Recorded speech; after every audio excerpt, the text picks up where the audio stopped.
Chicago, International Amphitheater, March 1971. The building had hosted heavyweight title fights and championship wrestling cards for decades, the kind of venue where 18,000 people had learned to expect spectacle and occasionally got something that exceeded even their inflated expectations. Tonight, the program called it an exhibition. Nobody in the building would call it that by the time it was over. His name was Anatoly Volkov, born in 1934, in a coal town outside Donetsk, the son of a miner whose own father had worked the same mines. Anatoly had grown into something that the mining town's doctors genuinely didn't know how to categorize by the time he turned 15. A traveling strongman scout found him at 19, working a job that required two normal men to do, doing it alone, and within a year, Anatoly was touring the Soviet exhibition circuit, then Eastern Europe, then Western Europe, building a reputation that eventually crossed the Atlantic. He stood 6'5" and weighed somewhere around 700 pounds, the exact number always slightly disputed, because no scale at any venue he visited could give a completely confident reading. His manager handed out a laminated card listing 68 wins across 9 countries, 33 by knockout, 20 by what the card politely called opponent withdrawal, and the rest by referee stoppage. 0 losses. His method never needed complexity. He walked forward, absorbed whatever came at him, and eventually got his hands on whoever was standing across from him. Once that happened, the fight was finished, the way arguments with avalanches are finished. Bruce Lee wasn't supposed to be in Chicago that week. He had commitments in Los Angeles, meetings about a project he'd been quietly developing for months, the kind of work that demanded his full attention. But a call from an old training friend named Marcus Cho, who had seen the first night of Anatoly's 3-night exhibition run and called Bruce close to midnight with an urgency in his voice that Bruce had learned over the years not to ignore, changed his plans entirely. Bruce was on a flight the next morning. He arrived with his student Dan Inosanto and took a seat 8 rows back from the exhibition floor, dressed simply in a dark jacket, nothing about him suggesting he intended anything beyond watching.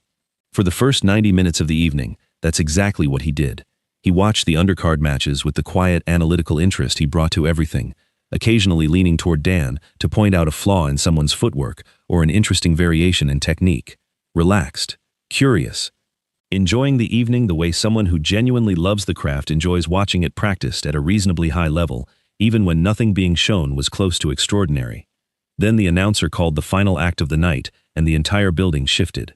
A side door opened, and Anatoly Volkov walked into the amphitheater. The sound that rolled through 18,000 people wasn't applause and wasn't booing. It was something more automatic than either, the specific noise that happens when a crowd's collective nervous system registers something that doesn't fit inside its normal sense of scale. Anatoly didn't really walk. He shifted his weight forward, 1 foot at a time, each step a negotiation between his mass and the floor beneath him, the floor clearly losing. The reinforced ramp, built specifically for his entrance, creaked audibly with every footfall, loud enough to hear from the first dozen rows. He wore a sleeveless shirt cut open across a chest that looked less like human anatomy and more like architecture, and trousers tailored to accommodate thighs that were each individually larger than most grown men's entire bodies. His neck had long since disappeared into his shoulders, one continuous mass of muscle that made his head appear to simply emerge from his torso, without any transition in between. He reached the center of the raised platform and stood there, and the crowd processed him the way eyes process something that doesn't follow the normal rules of proportion. The instinctive recognition that whatever standard scale they used for measuring human beings simply did not apply to what was currently standing in front of them. His manager, a wiry man in an ill-fitting suit, who moved with the brisk efficiency of someone used to handling logistics other people would find impossible, took the microphone and ran through the record. 68 wins, 9 countries. No defeats. He explained that Anatoly would accept challenges from anyone in the building, any background, any size, basic safety rules enforced by a referee. Then the manager said something that changed the temperature of the whole room. He said Anatoly had a message for anyone present who believed that speed and technique could overcome real mass and real power in an actual fight rather than in a magazine article written by someone selling lessons. He was tired, the manager said, of hearing claims that a small fast man could beat a large strong one. He wanted to settle the question with something more convincing than philosophy. Then Anatoly spoke himself, his voice a low rumble that didn't need amplification to fill the lower bowl. He said he understood. A well-known martial artist was present tonight. A man who had built his own fighting system and demonstrated it in films and on television, techniques that Anatoly described, through his translator, as entertainment rather than fighting. He raised one massive arm and extended a single finger like a crane beam swinging into position. The spotlight followed it and found Bruce Lee, 8 rows back. 18,000 heads turned at once. Bruce didn't move. He sat with his hands resting on his knees, already looking toward the platform before the light even reached him, as though he had known exactly when the finger would find him and had already decided what his face was going to do when it did. Dan grabbed Bruce's arm. Whatever he said, Bruce didn't acknowledge it, his eyes still locked on the platform. The translator continued. Anatoly said he respected that Bruce had spent his life studying how a smaller man defeats a larger one, even if he didn't respect the conclusion. He said he wanted to offer Bruce the chance to test that conclusion tonight, in front of everyone, against the most direct counter-argument available. Then he said the sentence that 18,000 people would repeat for years afterward. He said, "Tell him if he comes up here, I will break every bone in his body. He will not walk out of this building. He will be carried." The building went quiet, in the way very large spaces go quiet when something has just been said that makes everyone simultaneously hold their breath. Not the absence of noise exactly, but the sound of a crowd that has briefly stopped being a crowd and become a single organism waiting to see what happens. Bruce Lee stood up. There was no performance in it. He rose the way someone rises after finishing reading something and understanding exactly what it requires of them. Dan grabbed his forearm with both hands. Bruce looked at him and said 3 words. Dan later told people those words were simply, "Not now, Dan." Bruce moved into the aisle. The man at the end of the row stood automatically to make space, then seemed to register what he was making space for, and stood there with his mouth slightly open.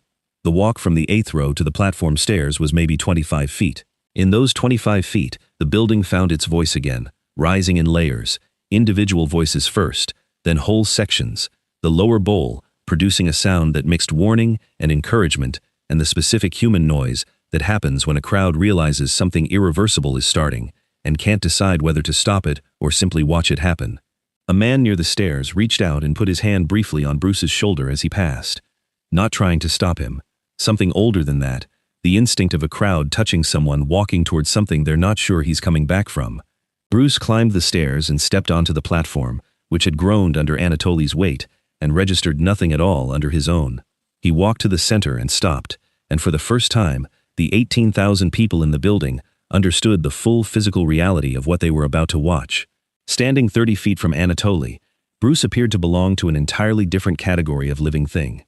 Anatoly's chest sat at Bruce's eye level. His shadow under the overhead lights fell completely across him. His single hand, just hanging at his side, was larger than Bruce's entire head.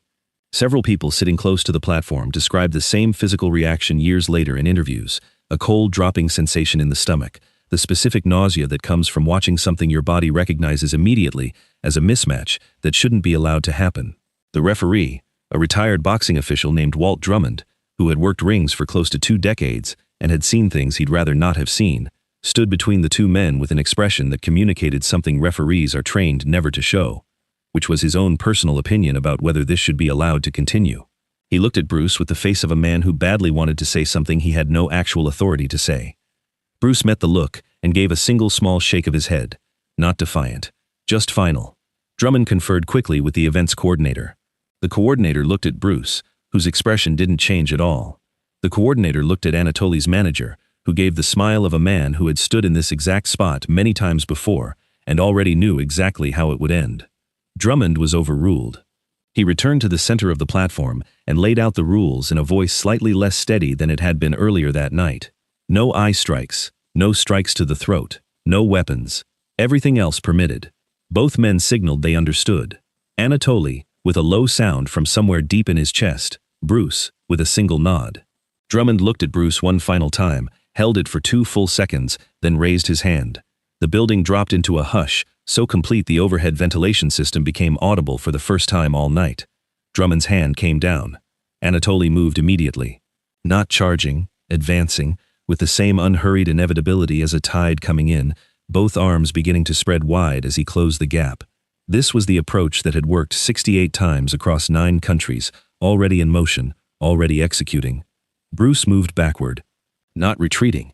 The difference mattered enormously, and it was the difference that the more experienced fight people in the building recognized immediately, the distinction between a man running and a man working through the opening steps of a problem he has already solved in his head.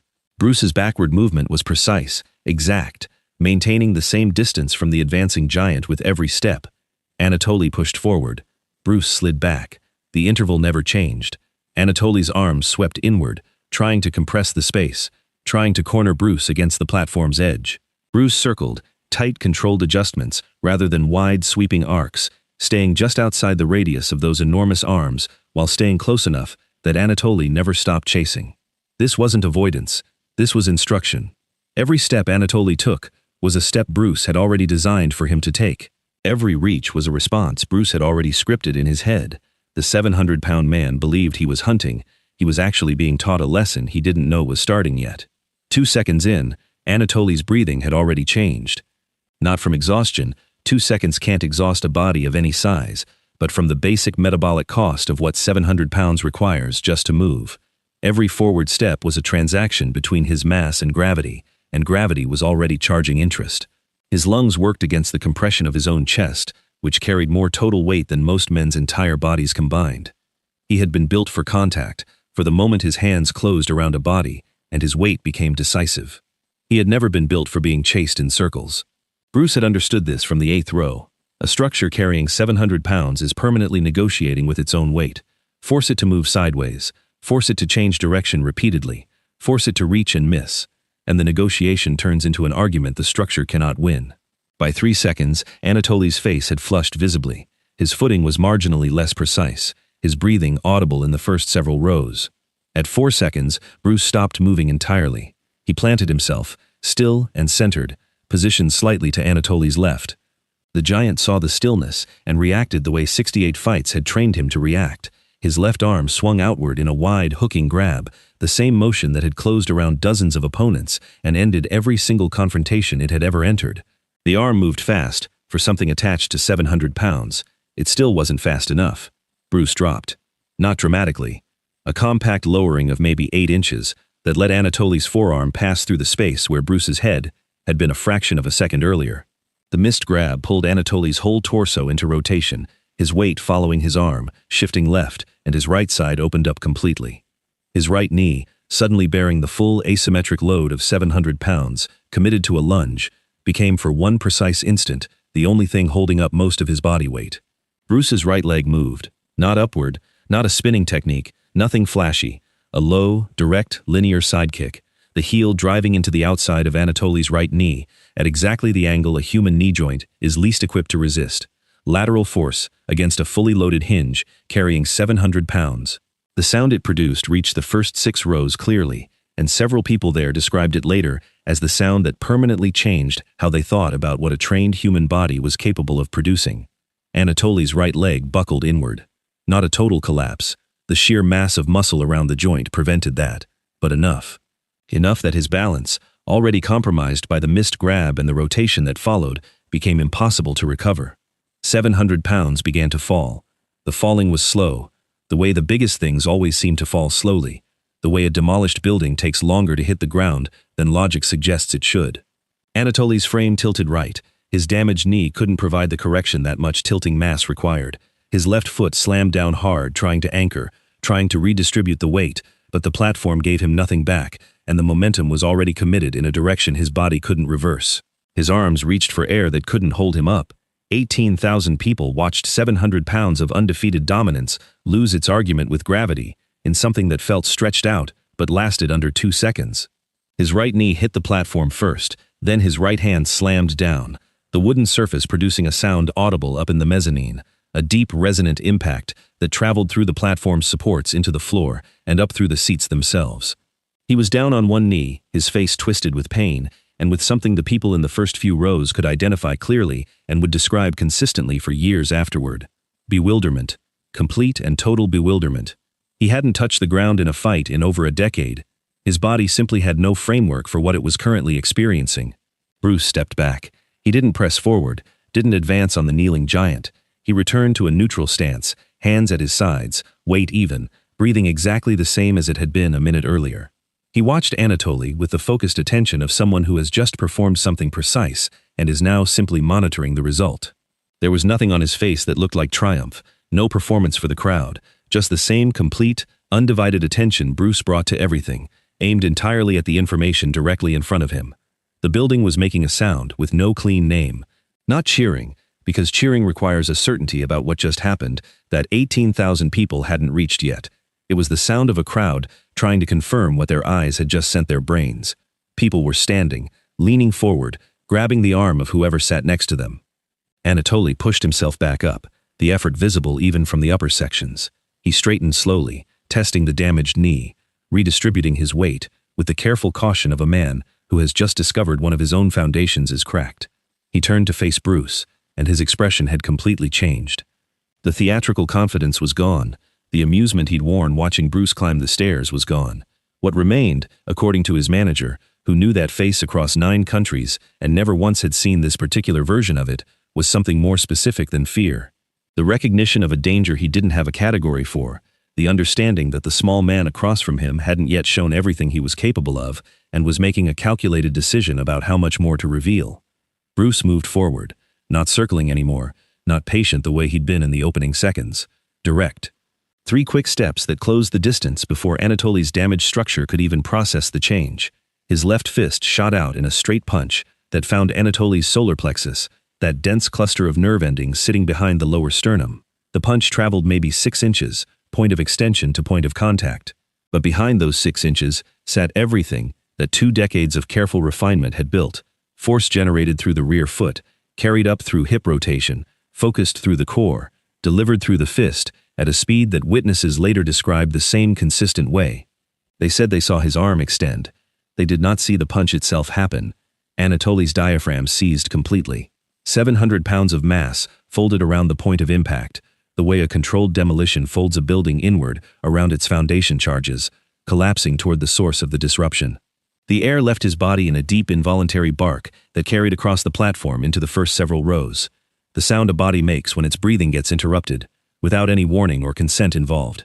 His hands dropped away from anything resembling a defensive position and wrapped around his own midsection. His eyes went wide, his mouth opened.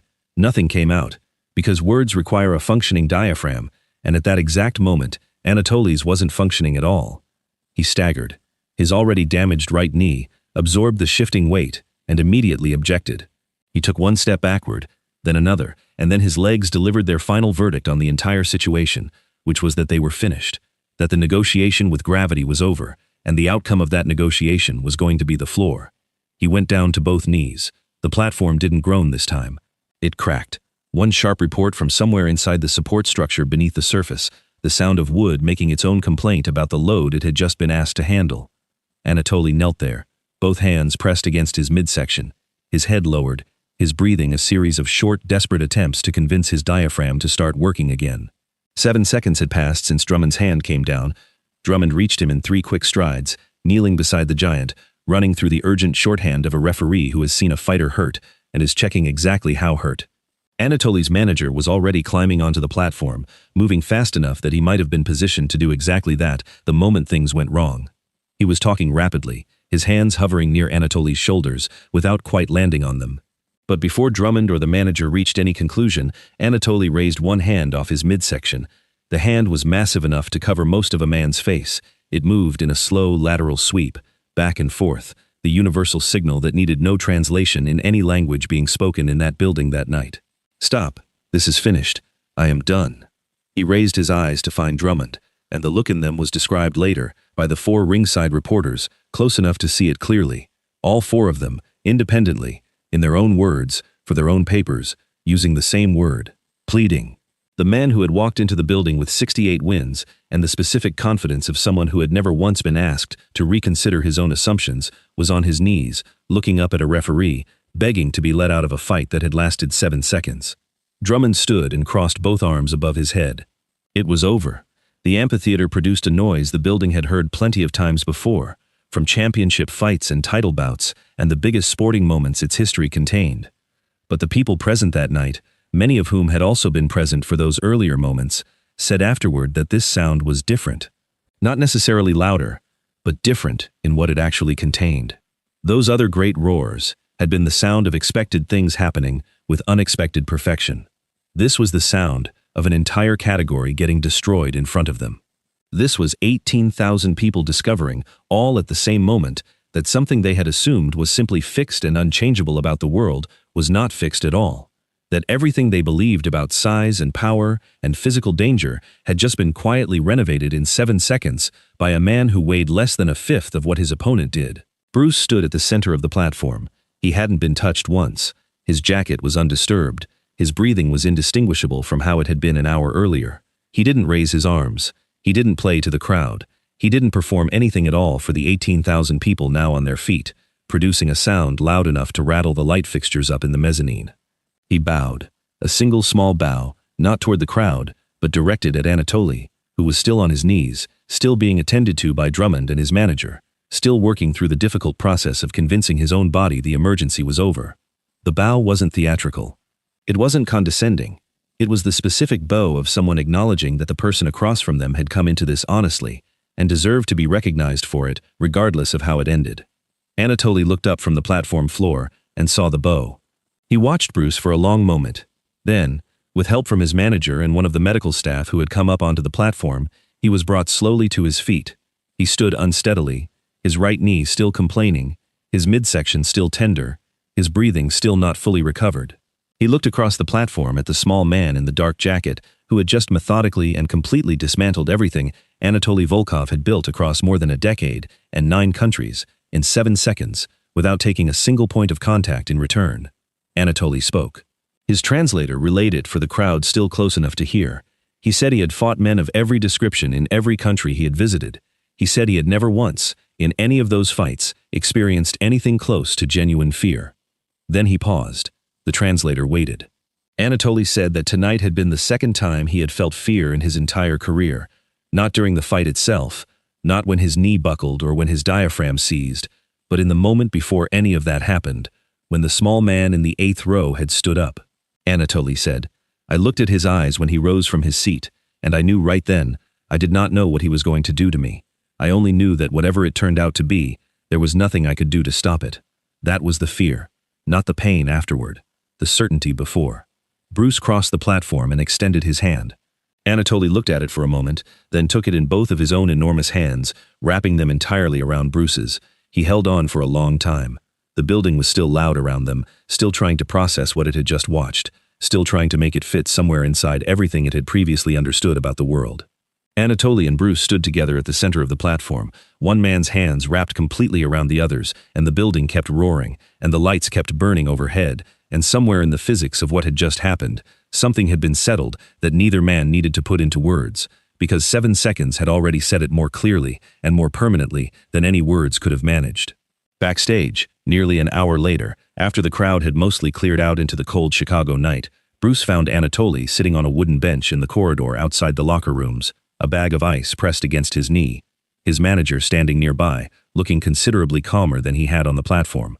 You should sit, Anatoly said, in slow, careful English, gesturing at the space beside him on the bench. Bruce sat.